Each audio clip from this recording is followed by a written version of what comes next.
Yo, Zaunitas! Ontem foi um dia complicado pra quem joga videogame, né? Porque se você tira o final de semana pra descansar e outras coisas mais e jogar algum jogo, eu tava pensando a semana toda naquele jogo que você queria jogar no final de semana, bom, chegou o final de semana e você não pôde jogar esse jogo. E aí muita gente vai pegar e vai zoar, falando: "Ah, fica aí, ó, comprando um jogo digital e se ferrou". Mas na verdade, o problema não foi só os jogos digitais, o problema foi os jogos físicos também. Se você não tem PlayStation ou perdeu as notícias, ontem a PSN ficou offline o dia inteiro. A PSN é o serviço online do PlayStation, só que esse serviço online ele não serve só para você jogar online, tipo competitivo, porque muita gente ficou apontando o dedo e dando risada lá no Twitter, falando: tá vendo?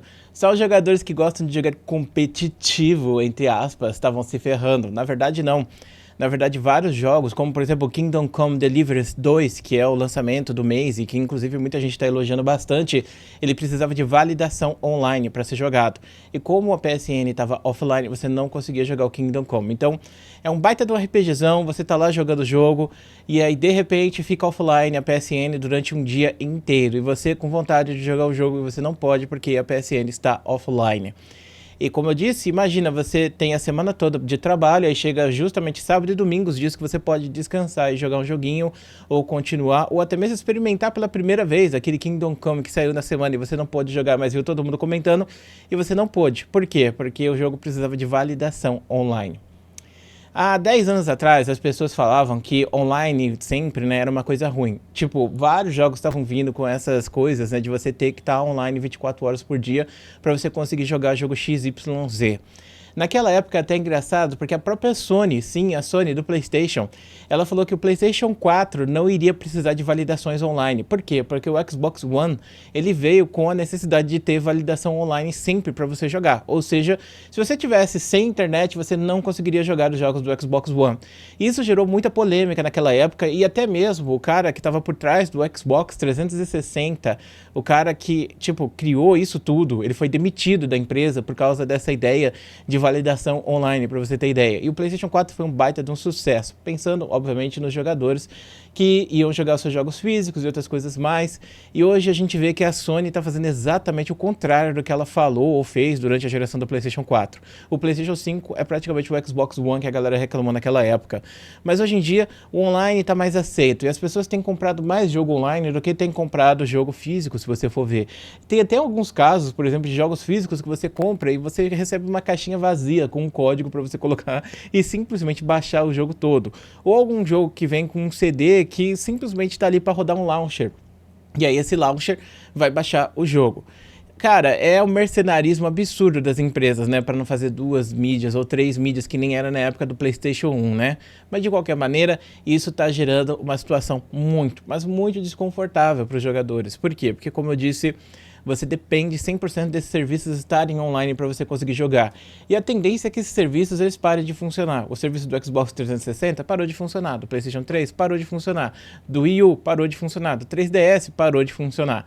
A tendência é que em algum momento do futuro o serviço do Switch também pare de funcionar. Por causa disso eu peguei e comprei um cartão de memória e baixei todos os meus jogos e coloquei dentro do Switch. Mas se eu precisar de validação online para jogar eles, ferrou. A parte boa é que quando uma dessas lojas ela vai embora, geralmente ela coloca um patch especial para todos os jogos, onde você consegue jogar eles offline tranquilamente sem ter a necessidade de ter eles online. Mas mesmo assim, é uma situação onde, pô, você depende, por exemplo, que o bagulho esteja online 24 horas por dia, 7 dias por semana, porque se tem um dia que ele não tá online, você simplesmente não pode jogar. Há 10 anos atrás rolou uma treta gigantesca na PSN, que, tipo, os caras foram hackeados, roubaram um monte de cartão de crédito, e eles ficaram 20 dias offline. 20 dias offline há 10 anos atrás, 10 não, mais, acho que 15 anos atrás, na época do PlayStation 3. Basicamente, não afetou. Por que não afetou? Porque poucas pessoas jogavam online e poucos jogos tinham necessidade de ter validação online. Então, você conseguia jogar os seus jogos físicos tranquilamente no PlayStation 3. Então, pensa, 20 dias com PSN offline há 15 anos atrás. Se fosse 20 dias de PSN offline hoje, em 2025, a galera ia pegar tocha, ia lá na frente da sede da Sony e ia tocar fogo em tudo. Porque, imagina, você ficar sem seu videogame por 20 dias por causa de uma atualização bugada. É triste pra caramba esse tipo de situação, mas cada vez mais a gente vê os jogos físicos, esses daqui que vocês estão vendo no meu cenário, diminuindo cada vez mais, e eles são uma proteção. Sabe qual é a ideia de você fazer esses jogos sempre online? Muita gente vai falar pirataria, né? Mas isso é uma mentira. Pirataria no PlayStation 3, no Xbox 360, no Nintendo Switch, talvez no Nintendo Switch afete mais. Mas nesses consoles da Sony e da Microsoft, é zero impacto. É muito pouca gente que pega jogos piratas nesses consoles. Eu acho que nem tem jailbreak para PlayStation 5, para falar a verdade, nem Xbox Series X. Então por que um jogo precisa de validação online, quando, por exemplo, no computador você não precisa? Se você comprou o jogo no PC, você pode jogar ele tranquilamente durante o final de semana. Se você comprou no PlayStation, você teve que esperar a PSN voltar por causa dessa validação online. E por que tem essa diferença? Porque é uma forma deles pegarem e mitigar os jogos que são usados e são revendidos. E isso é uma coisa que, entre aspas, afeta as empresas. Porque pensa só, eles querem vender um jogo. Aí o jogo vende 100 mil cópias, mas esse jogo que vendeu 100 mil cópias, eles são repassados depois para 10 pessoas cada um. E aí você praticamente tem 1 milhão de pessoas que vai jogar o seu jogo e você só vendeu uma cópia desse jogo. Então quer dizer que cada pessoa pagou mais ou menos $6 por cada cópia que comprou. E isso mitiga o seu lucro. Então isso é um problema que as empresas têm visto já há alguns anos. E já vai fazer muito tempo que eles têm tentado lutar. Inclusive na época do Xbox One, onde eles tinham falado que eles não iriam mais deixar você jogar sem estar 100% do tempo online, isso era uma coisa que era para justamente mitigar isso. Mitigar que os jogadores, né, comprassem jogos usados, né, para você só poder comprar o jogo que está em lançamento e pronto, não comprar nunca um jogo online, usado. E na época isso deu muita polêmica. A Sony mesmo falou, né? Tipo, teve um vídeo clássico dos presidentes da Sony emprestando o jogo um pro outro, falando que o jogo poderia rodar normalmente no PlayStation 4. Mas hoje não é bem assim. Inclusive você tem visto consoles que são focados simplesmente em digital. Ou seja, hoje em dia você tem o costume de comprar mais cópia digital do que você compraria a cópia física. E não só isso, você também tem a questão de que tem consoles que nem rodam as cópias físicas. Eu queria comprar um Xbox, mas eu tenho muitas mídias físicas aqui de Xbox. Ó, tá vendo essas mídias físicas aqui de 360? Eu queria jogar esses jogos de 360 que eu tenho daquela época. E eu não posso. Por quê? Porque eu vou ter que comprar um Series X. O Series X tá R$4.000. Eu não queria. Eu queria comprar o Series S. É foda isso, né? E o PlayStation também tem as suas versões digitais e outras coisas mais. Até certo ponto eu acho que é ótimo você ter cópias digitais.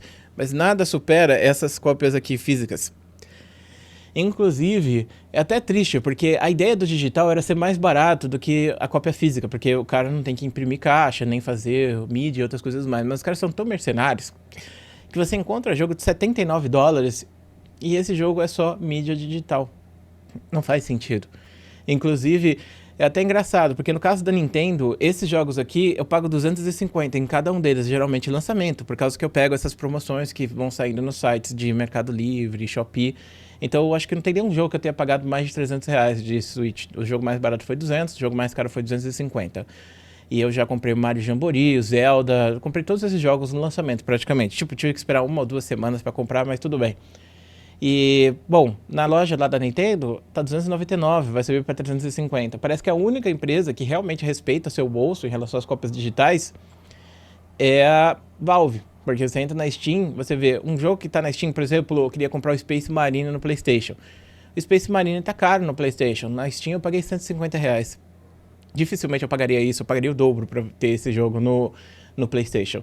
Então isso tá me trazendo de volta pro PC. Eu tenho jogado muito pouco o meu PlayStation, inclusive. Eu acho que esses últimos 6 meses eu devo ter passado umas 10 horas na frente do PlayStation. E quando eu fico, geralmente é pra assistir algum filme, alguma coisa, porque o preço é abusivo e eu posso ter isso no computador. Por que eu vou fazer pelo PlayStation ainda por cima com uma questão? Pô, tem que pagar para jogar online, tem necessidade de validação online, os preços dos jogos são muito mais caros, às vezes 2 vezes o preço de um jogo no computador, sabe? Rodam pior também. Então a gente voltou para uma época onde o computador é simplesmente a melhor opção. Se você quer ser um gamer, se você quer jogar... Ah, mas é muito caro a placa de vídeo, Dai, que é muito caro, não sei o que. Beleza. Uma placa de vídeo, um computador, você vai pagar, digamos que você vai pagar R$2.000 mais caro do que um PlayStation.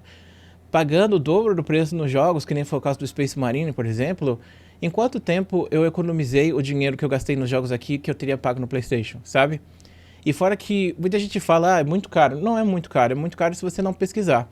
Porque você não precisa ter, tipo, uma 3090. Quando saiu, por exemplo, o PlayStation Pro, muita gente falando, um PC com uma 3090 aí, ó, tá R$10.000, umas coisas assim. Na verdade, você não precisa disso para você rodar os jogos igual o PlayStation Pro. Você precisa só de uma 3060. 3060 tá R$ 2.000. Às vezes você consegue encontrar as promoções boas. Então, você não precisa do melhor PC do universo para rodar os jogos do lançamento. Você, inclusive, pode até ir abaixo de um PlayStation ou de um Xbox Series X e você tentar fazer um PC mais modesto, vamos chamar assim, e jogar os jogos no médio, no low. Não sei se vai te afetar. Até porque se você joga no PlayStation, você joga no low de qualquer maneira, né? Na maior parte das vezes. Então, é foda. É uma situação frustrante pra caramba esse tipo de situação onde você tá sendo lesado como consumidor, né? Você tá lá jogando e, poxa, não posso jogar no final de semana porque os caras trollaram aqui, né? Bom, então tá aí o vídeo. Queria comentar com vocês esse assunto. Um grande beijo, um grande abraço e a gente se vê depois.